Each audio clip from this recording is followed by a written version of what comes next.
Mag-inahang Japanese nationals pipila ka adlaw nang nagpuyo daplin sa karsada sa Mustang Pusok, Lapu-Lapu City. Lokal nga hagamanan sa Dakbayan mihimo na og mga pamaagi aron matabangan ang duha kinsa gikatahong nawa na sa insaktong pangisip. Ani ang report.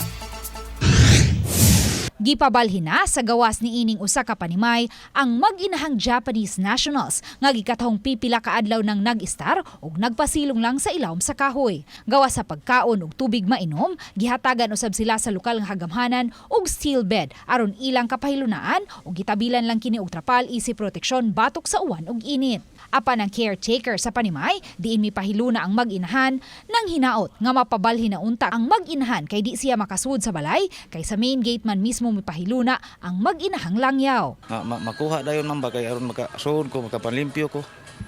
Nga mapaw na kusuga. Nahiling na usab ang ilang panglawas ni Dr. Emilio Galaroza, Lapu-Lapu City Councilor. Imagine na gud. Ay nasa sila hilabti kay mga G pa until when mo magpangadji. Straight na sila for 4 days nga mga G.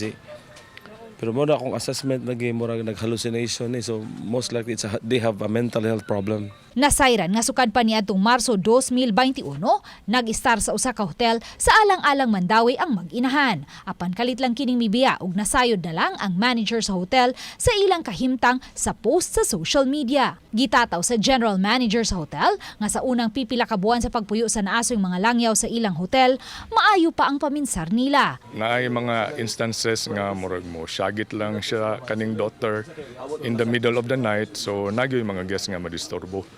So, ni-take na po mig action. We reported ang inang mga behavior sa barangay, police, and other government agencies including the Consulate of Japan.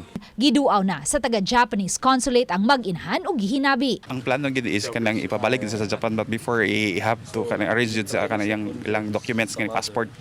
Kay murag overstay naman gid sila. Gipahimutang na sa isolation facility sa Dakbayan ang mag-inahan samtang padayon pa ang ilang medication.